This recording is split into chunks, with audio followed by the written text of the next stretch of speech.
আসসালামু আলাইকুম টিয়ার ভাবুগুড়াবাসী, কেমন আছেন আপনারা সবাই? ডেইলি লাইফ ব্লগস আসলে একটু গ্যাপে গ্যাপে হয়ে যাচ্ছে।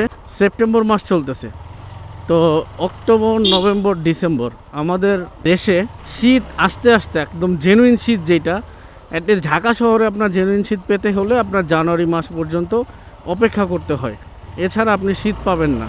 তবে এখন সেপ্টেম্বরের এই যে শেষের দিক, আমি জানি না এই ওয়েদারটা কেমন, বৃষ্টির একটা মেঘলা ভাব আলাদা থাকে, বাট এখন যে মেঘলা ভাব বা একটা কুয়াশাচ্ছন্ন ভাব, এটা শীতের দিনে হয়।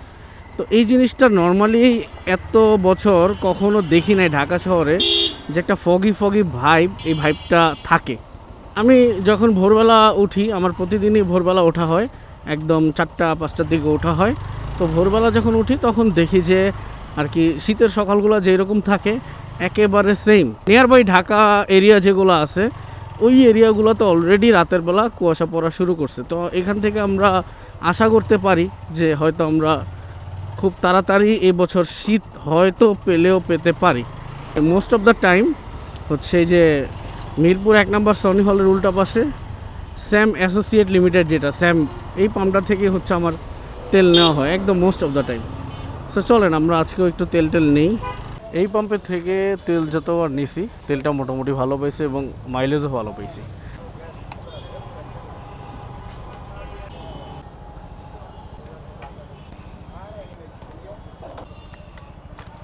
এই পাম্পের তেলটা আমি মাইলেজ ভালো পাই সব সময়, একদম প্রথম থেকে। আমি অলমোস্ট 2 বছর ধরে, 2 বছরের উপরে হবে, আগেও যখন আমার মিরপুর আসা হইতো, তেলের প্রয়োজন হলে আমি এখান থেকে নিতাম। তো অলমোস্ট 2 বছর ধরে এই পাম্পের থেকে আমি তেল নেই, আমি মাইলেজ ভালো পাই, আমার এখানে কোনো কমপ্লেন নাই। দেখেন আমি একটা কথা বলি, আমি আপনাদেরকে বললাম না যে একদম কুয়াশার মতো হয়ে আছে, এই যে দূরের যে ভিউগুলো আছে এগুলো দেখতে কিন্তু আসলে ব্লার এবং কুয়াশার মতো লাগতেছে, কিন্তু ঘটনা যেটা ঘটছে, এই কুয়াশা হচ্ছে গরমের কুয়াশা, এই কুয়াশা কিন্তু ঠান্ডার কুয়াশা না। এইটা হচ্ছে সমস্যা। মানে ওয়েদারের মধ্যে আকাশে কোনো প্রকার রোদ নাই, কিছু নাই, কিন্তু প্রচণ্ড পরিমাণে গরম। মানে আমি ভেতরে আপনাদের সাথে যে কথা বলতেছি, তার পাশাপাশি ভেতরে আমি পুরো ঘামতেছি।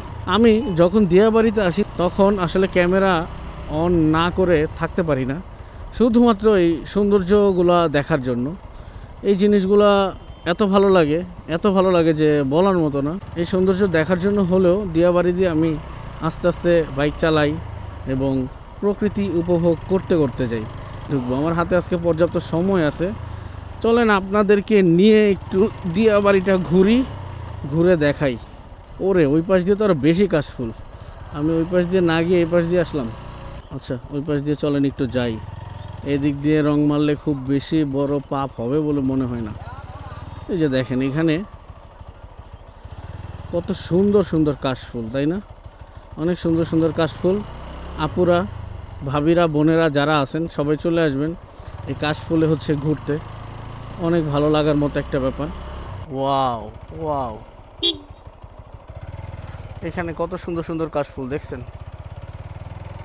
কত সুন্দর সুন্দর কাশফুল, অনেক ভালো লাগার একটা জায়গা। আর এখানে একটা রেস্টুরেন্ট টাইপ কিছু একটা আছে, নাম হচ্ছে গল্প বাড়ি। এটা দেখতেও খুবই সুন্দর, আপনারা দেখতে পাচ্ছেন, অনেক সুন্দর একটা জায়গা গল্প বাড়ি। তার পাশে হচ্ছে কাশফুল। এবং ভাই আপনি আমি প্রতিদিন আসি, আমার অফিস হচ্ছে উত্তরা, সো আমার এই রোডগুলো এক্সপ্লোর করা হয় প্রতিদিনই ভালো লাগে। আসে না যে আপনার বোরিংনেস কাজ করবে, এই রোডগুলোর মধ্যে কোনো প্রকার বোরিংনেস আপনার কাজ করবে না। ও চলেন আমরা একটু ভেতরে যাই, এখানে এত কাশফুলের স্বর্গরাজ্য দেখা যেতেছে। চলেন একটু ভেতরে যাই। মানে যেদিকে তাকানো যাচ্ছে ওই দিকেই হচ্ছে কাশফুল, যেদিকে তাকাইতেছে ওই দিকেই কাশফুল।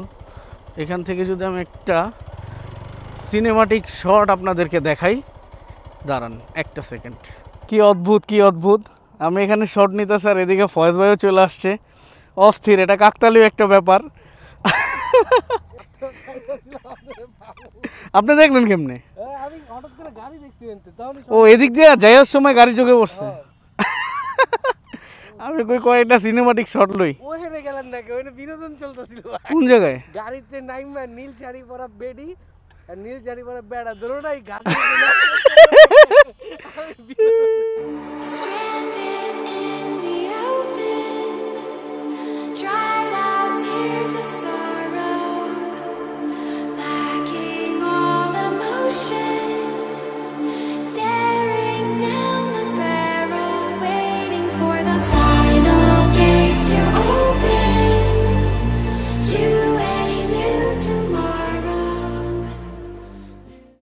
হোক, আসলে এইখানে ঘুরতে ঘুরতে ছবি টবি তুললাম।